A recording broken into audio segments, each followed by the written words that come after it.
बैठक होते खरं म्हणजे त्यांनी विकसित भारत 2047 ही संकल्पना मांडलेली आहे। म्हणजे 12 वर्ष त्यांचा एक तप पूर्ण झालं आणि पुढची 2047 म्हणजे 21 वर्षाचा सगळा जो काय रोडमॅप त्यांनी बनवलेला आहे, यावरून त्यांची दूरदृष्टी या देशाच्या प्रती काय ती या ठिकाणी आपल्याला पाहायला मिळते। आणि मला हेही सांगायला आवडेल की देशातच नाही तर जगभरामध्ये सगळ्यात लोकप्रिय असलेले प्रधानमंत्री म्हणून त्यांनी एक ओळख निर्माण केलेली आहे। 33 देशांचा सर्वोच्च पुरस्कार त्यांना प्राप्त झालेला आहे। हे देखील प्रत्येक भारतीयाच्या दृष्टीने एक अभिमानाची बाब आहे आणि म्हणून 140 कोटी जनता त्यांच्या पाठीशी उभी आहे।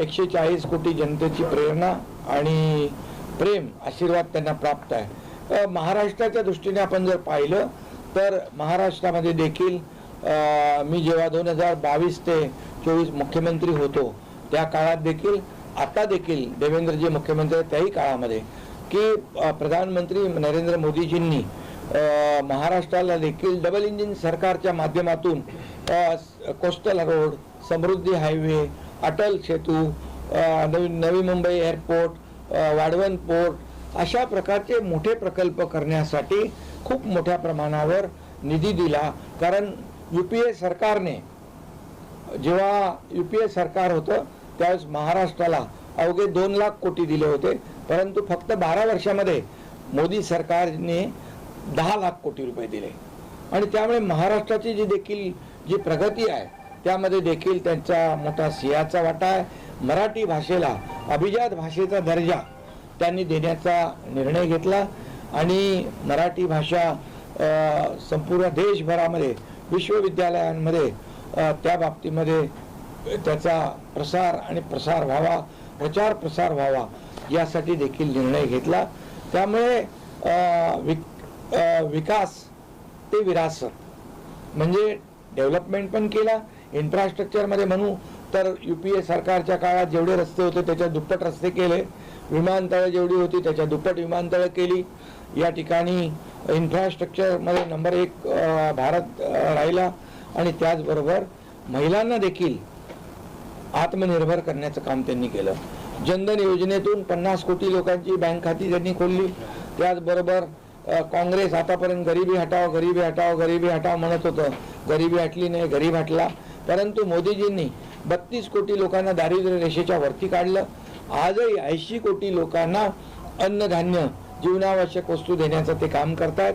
त्यामुळे त्याचबरोबर आपली जी प्राचीन मंदिरं आहेत, पुरातन वास्तू आहेत, म्हणजे वाराणसी कॉरिडॉर असेल, सोमनाथ कॉरिडॉर असेल, अशा अनेक जे काय यांना देखील त्याचं जतन करण्याचं काम देखील त्यांनी केलं आणि महाराष्ट्रातले 11-12 किल्ले युनेस्कोमध्ये त्यांची नोंद झाली, त्याच्या मागे देखील मोदीजींचं सहकार्य होतं। त्यामुळे विकासचे विरासत म्हणजे सगळे म्हणजे शेतकरी सन्मान योजना त्यांनी 6,000 रुपये देण्याचा निर्णय घेतला। युवकांना रोजगार स्किल डेव्हलपमेंट आहे, स्टार्टअपच्या माध्यमातून त्यांनी रोजगार दिला। महिलांना जनधन योजना, लखपती दीदी, ड्रोन दीदी या सगळ्या योजना त्यांनी केल्या। त्यामुळे शेतकरी, गरीब, युवा आणि महिला असे सर्व क्षेत्रामध्ये त्यांनी भरीव काम केलं आणि म्हणूनच ते खूप मोठ्या प्रमाणावर लोकप्रिय झाले। एक आणखी मी आपल्याला सांगू इच्छितो, हिंदू हृदय सम्राट बाळासाहेब ठाकरे यांचं स्वप्न जे होतं अयोध्येमध्ये राम मंदिर बांधणं आणि 370 कलम हटवणं, तेही मोदीजींनी दोन्ही कामं केली। यासाठी विशेष त्यांना मी धन्यवाद देतो, त्यांचे आभार देखील मानतो। तुम्ही प्रस्ताव मांडणार सर, आज तुमची बैठक आहे, त्या बैठकीमध्ये जो अभिनंदनाचा ठराव येणार आहे, दुसरं ऑपरेशन सिंदूरच्या नंतर पाकिस्तानला चोख उत्तर देण्याचं कामही त्यांनी केलं। घर में घुस के मारेंगे हा ये नया भारत है। सही I am on a diet, citizen हूँ। 12 वर्षात मोदींनी एकही सुट्टी घेतली नाही। जगभरात लोकप्रिय पंतप्रधान म्हणून मोदींची ओळख आहे असं एकनाथ शिंदे म्हणतात। भारताची सर्वात मोठ्या अर्थव्यवस्थेकडे वाटचाल झालेली आहे। जगभरात लोकप्रिय पंतप्रधान म्हणून तर आपण पाहतोय एनडीएच्या बैठकीला आता सुरुवात झालेली आहे.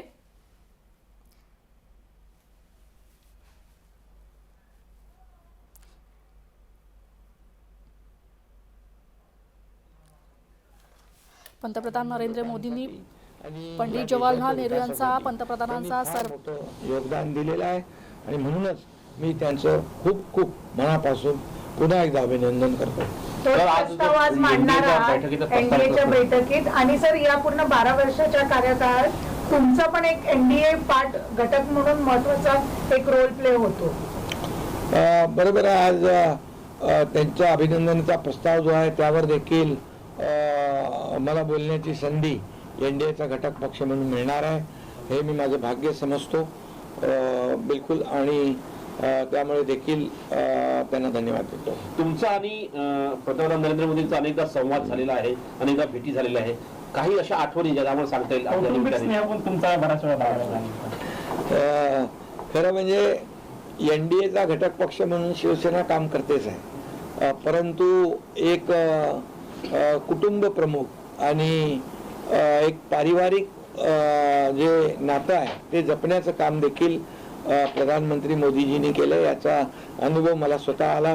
माझं जेव्हा हेलिकॉप्टरचं छोटंसं जे काही घटना झाली होती त्यावर देखील त्यांनी आपुलकीने आस्थेवाईकपणे त्याची विचारणा केली. त्याचबरोबर जेव्हा आमची निवडणुकीमध्ये भाषणं व्हायची त्यावेळेस देखील मला म्हणायचे, शिंदेजी अरे आपका आवाज बैठ रहा है, उसका इलाज करो. म्हणजे एक जवळीक जी आहे. किंवा श्रीकांत जेव्हा ऑपरेशन सिंदूर नंतर आपलं जे शिष्टमंडळ विदेशात गेलं त्याही वेळेस त्यांनी श्रीकांतची देखील आस्थेवाईकपणे आपुलकीने चौकशी केली आणि आमचा रुद्रान जो आहे छोटा त्याच्याशी देखील त्यांचं चांगलं बॉन्डिंग आहे. हे माझ्या त्यांच्याशी अगदी वैयक्तिक आणि कौटुंबिक या आठवणी आहेत. असा कोणता मंत्र आहे का पंतप्रधान नरेंद्र मोदींचा जो तुम्ही फॉलो करता किंवा तुम्हाला ते म्हणजे तुम्ही तुमच्या मनात ठेवून पुढे आयुष्यात एक करता? मोदीजी सातत्याने काम करत असतात, कुठलीही अपेक्षा न ठेवता काम करत असतात. गरिबाचं कल्याण झालं पाहिजे आणि यावर त्यांचा भर असतो आणि म्हणून त्यांनी सातत्याने काम केलं. एकही सुट्टी न घेता काम करणारा प्रधानमंत्री म्हणून त्यांची ओळख आहे आणि त्यामुळे अशा अनेक त्यांनी जे आदर्श त्यांचे आहेत, अनेक आदर्श आहेत, त्यातला एखादा आदर्श जरी प्रत्येकाने घेतला तरी खूप मोठी अचिव्हमेंट ठरेल. आणि मी देखील मेहनत, कष्ट आणि एक डेडिकेशन आणि डिवोशन मी काम करतो. तर शिवसेना हा एनडीएचा एक प्रकारे फाउंडिंग पार्टनर होता. दरम्यानच्या काळात शिवसेना बाहेर गेली. ज्यांनी एनडीएतून शिवसेनेला बाहेर नेलं त्यांना आता तुम्ही शिवसेनेतून बाहेर टाकलं, तर कसं तुम्ही सांगा? लोकशाही मराठी ऐका, पहा, जागरूक रहा.